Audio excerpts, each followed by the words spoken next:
When we left off in part one of this video about the four centers,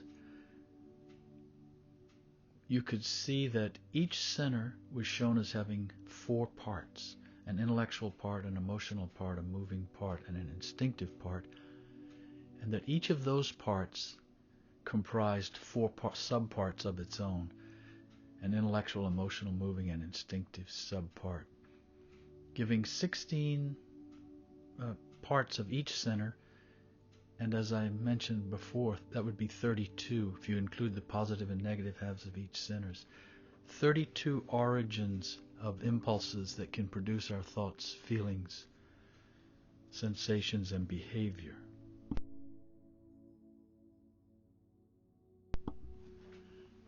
This is a further breakdown to show all four centers. And if you look at the top, you see each of the centers is named. And I've put their approximate physical location in the body. This is just a general, all four centers permeate really our entire body, but at the same time we can say they have sort of functional headquarters in very specific places.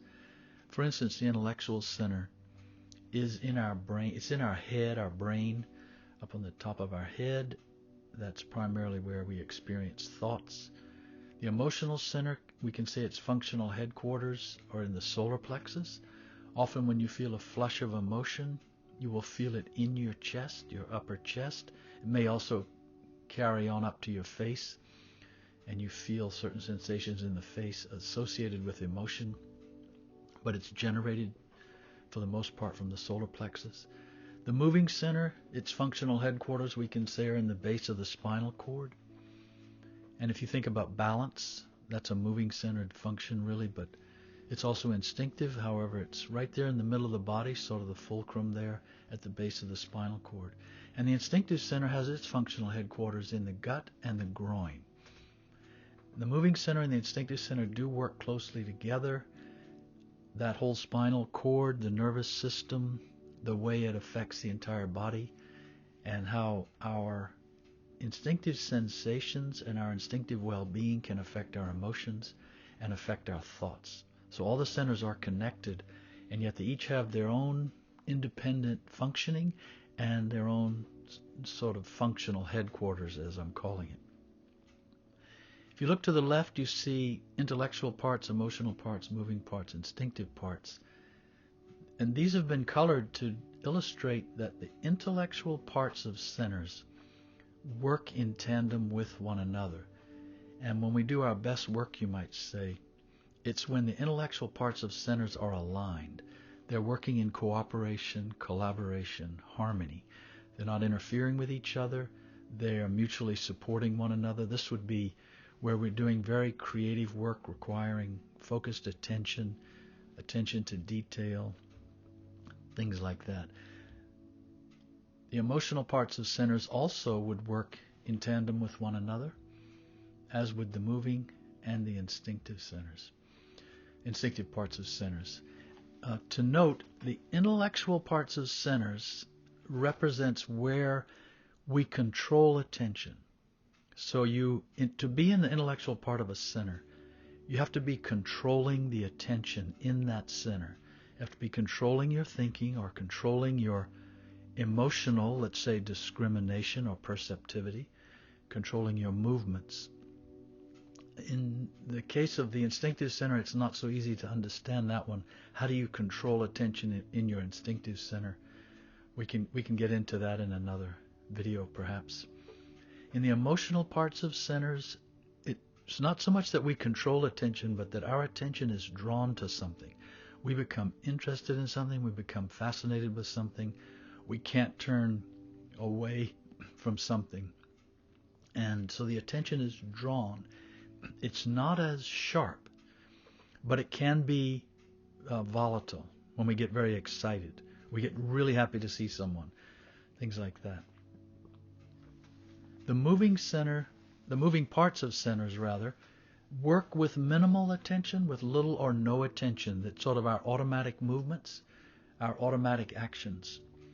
We, as I mentioned earlier, once we learn to ride a bike, we don't have to give it a whole lot of attention. It just needs minimal attention. It will happen kind of automatically. And there are many things in our life, fortunately, that rely on the moving parts of centers. In the emotional center, the moving part, this is where we're joking and teasing and being playful. That's different than being fascinated with another person, which would be the emotional part of the emotional center, or being very appreciative and grateful and loving, which would be more the intellectual part of the emotional center. Of the instinctive parts of centers, you could say that the attention with which they operate is pretty much invisible. They happen behind the scenes. In the intellectual center, we store information without really giving it attention. We see things, we remember them, they're stored away. We don't actually do that with our attention. That happens by itself behind the scenes. The same thing emotionally, maybe we remember a face. We didn't actually have to study the person's face. We were attentive to them when we met them or saw them. But that image gets stored sort of automatically and invisibly behind the scenes. And that would be an example of the instinctive part of the emotional center. And the same with the moving center. Certain things, certain movements don't require they don't need to be visible to us. They operate by themselves, take care of themselves. And similarly with the instinctive center. When the centers align with one another, when the intellectual parts of centers align with one another, as I said, this is when we're controlling our attention to the most we can. And when it comes to self-observation and self-remembering in the fourth way, this is a so-called effort that begins in the intellectual parts of centers. The reason being is because we're now controlling our attention. And controlling attention is a bridge to arriving at the source of attention, which is consciousness.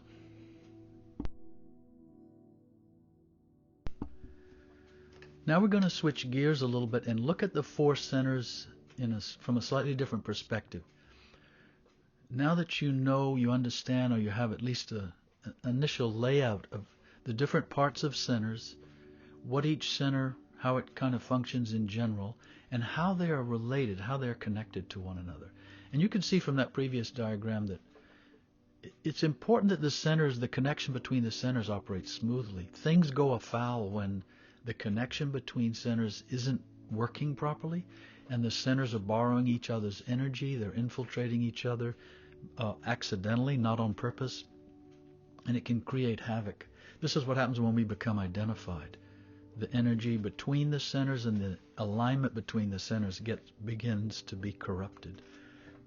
But this diagram here is meant to show a couple of things. One is that the instinctive moving center is often, in the fourth way, is often considered one or a tandem of centers. And that's why at the bottom right you see they occupy kind of one square there. And the other thing to notice is here I've drawn little dashes to show the connection between centers. There's a connection between the instinctive and the moving center. And then from the moving center, there's a connection to the intellectual center and the emotional center. There's a connection between the intellectual and the emotional center. So our thoughts can be used to regulate our feelings. And our feelings can very much influence our thoughts. And similarly with our movements, with our intellectual center, as for instance, if you're doing meditation, you can calm down your moving center. You can control movements. Your emotional center can also affect your movement. You can start gesticulating wildly or jumping up and down with excitement. And so there's a direct connection where they talk to each other, you might say.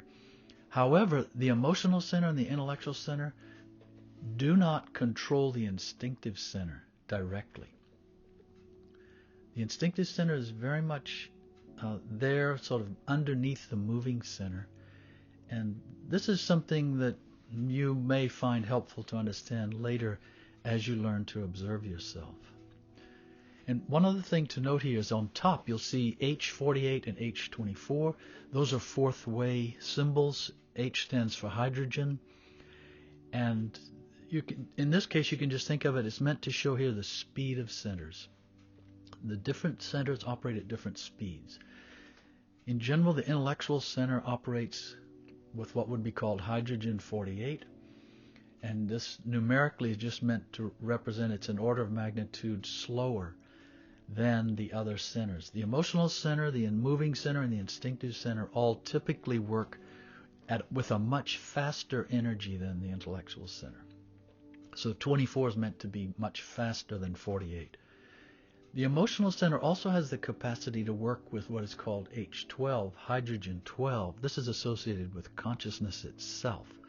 So our emotions are not consciousness. They are still a function of the emotional center, of the body and the mind. And we'll see more about this with these connections between centers in the next slide. This diagram is the same we were looking at a moment ago. It's just to show that all of the centers produce impulses that create a sense of I in us. And this overall feeling of I permeates all of the four centers, depending on which center is predominant in the moment.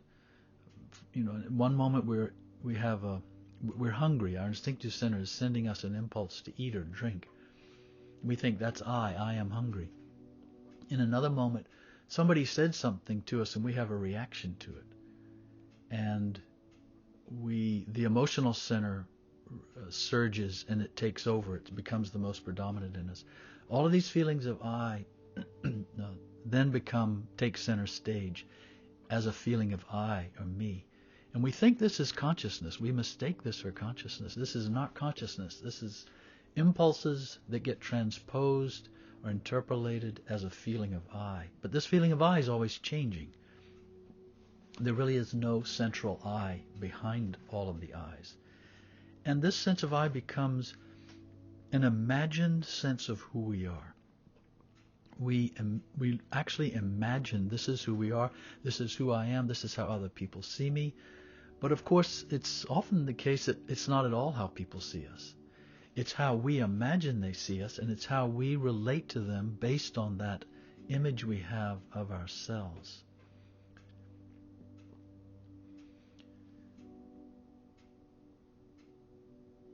We can see here too that if we start at the bottom right, the instinctive center, just as a reminder, it's all of our sensations, our automatic bodily reactions, our metabolism, our immune system, all of that, as opposed to the moving center, which is not only all the learned movements, all the movements we've learned in our life, but it's how we visualize the three-dimensional world of space, how we move around, see objects, can place objects, know what's in front of what's behind. We can approximate distances. We can visualize a building. An architect typically will have a very good moving center and can visualize three-dimensional objects before even designing them. And then often the design is just a manifestation of what they visualized. The emotional center, at the lower parts of our emotional center, down in the moving part of the emotional center, we have more reactive perceptions. We see things or see people and we just react emotionally. Often our sentimentality, our laughter, our joking, things like this, these are emotional reactions of perceptions.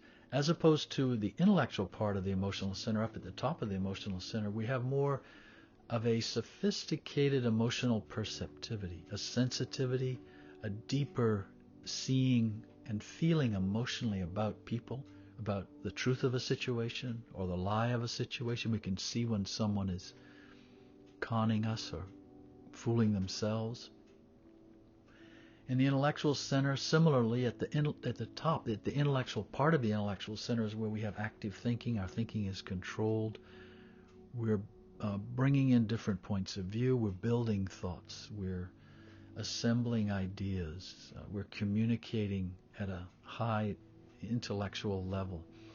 But we also have in the lower parts of the intellectual center just random thoughts. We hear something, we associate to something similar we know, or we associate to its opposite.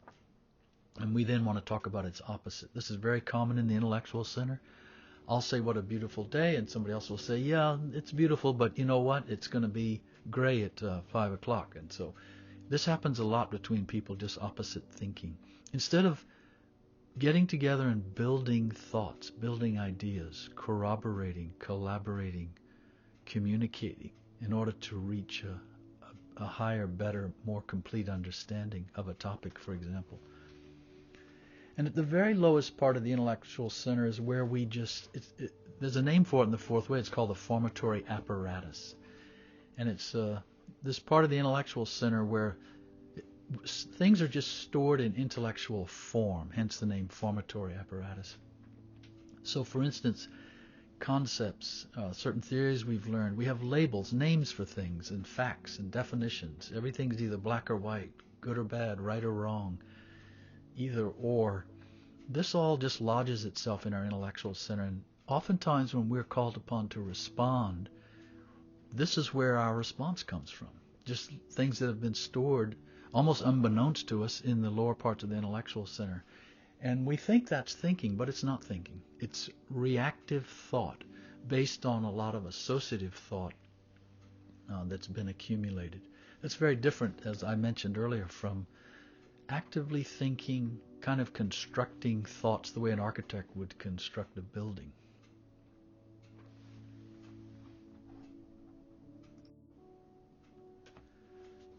And finally, this slide, much more elaborate, to show that in addition to the four lower centers, there is a fifth center. It's at the bottom right, the sex center, and there are two what are called higher centers, which are associated with consciousness. The sex center is not often, it's not just folded in automatically with the four centers for a couple of reasons. One is it operates at a much faster speed. If you look at the top, you see H12 and H6. So the sex center actually operates with what's called hydrogen 12. So it's again an order of magnitude faster than the instinctive, moving, and emotional centers, and much faster than the intellectual center. So we can't really, and you can't actually see this sex center. You can see its results sometimes, but you cannot see it in operation unless the higher emotional center, or what's called self-consciousness or conscious awareness, is awake. Let's say that. If it's awake, then it can begin to see certain things about the sex center. But until then, it's imagination. Mostly what we would think of as the sex center is the effect it's having on our instinctive center. And in fact, the sex center is we could call it the furnace. It's the source of all of our initial fuel that gets passed to the instinctive center. The instinctive center filters that in a certain way and then passes that on to the other centers. When we become identified, it's safe to say too that often what happens is when we get identified, the sex center gets affected, and it's a very volatile, fast, vibrant energy.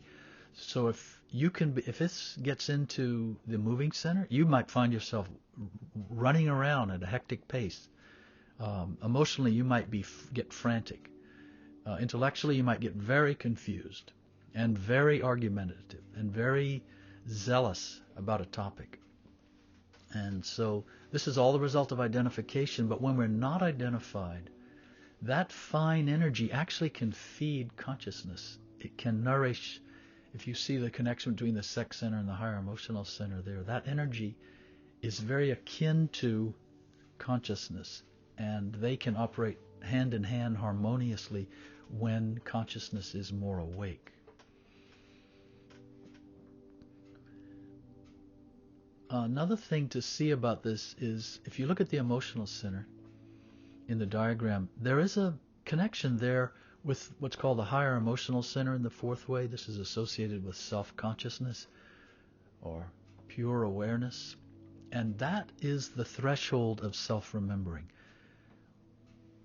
In the fourth way, this idea of self-remembering, of trying to be conscious of ourselves wherever we are and whatever we're doing at all times, and to see that we are observing the four centers, to see that we're observing all the eyes and the imaginary feeling of I that's coming from the four centers.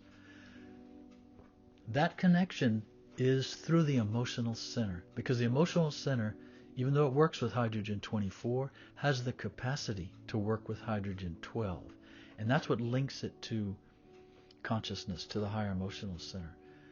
So even though you may intellectually try to remember yourself, or in the moving center try to control your movements and be present, in the end, this is really an emotional connection. And this is why it's sometimes said that the way to God is through the heart. The way to consciousness is through the emotional center.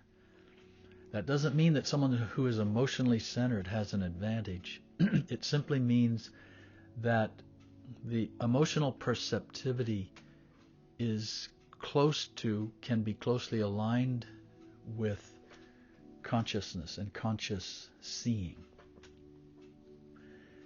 The idea in the fourth way, there are what are called two conscious shocks. One is called self-remembering, and the other is called transformation, the transformation of negative emotions. And then, in addition to that, the transformation of suffering. And the idea is that self-remembering leads us to self-consciousness. It's a connection it's the threshold to the gateway to self-consciousness. And the second conscious shock would signal another threshold from self-consciousness to objective consciousness, which the fourth way associates with what's called the higher intellectual center. These are not actually centers. You can think of them more as apertures which allow the light of consciousness to enter our mind and body and affect how they function. This is an interesting diagram if you have time just to look at it and study it more carefully. And you'll see up there the word passenger between the higher emotional center and higher intellectual center. The idea of Gurdjieff's analogy, there's the carriage with the horse and the driver, and that's all on the left. And then the passenger is usually asleep in the back seat. And the passenger is consciousness. It is self-consciousness. And now with this crossing the threshold of self-remembering represents the passenger waking up, realizing itself in the back seat. And by virtue of becoming more awake, having an influence on the four centers and how they operate and how they function. And I'm going to add a third part to this series about the centers to help you understand a little bit more about what it means that the four centers generate all these eyes in us, and that we think this is who we are, and we mistake that as consciousness, and to understand that it's not consciousness and what that means.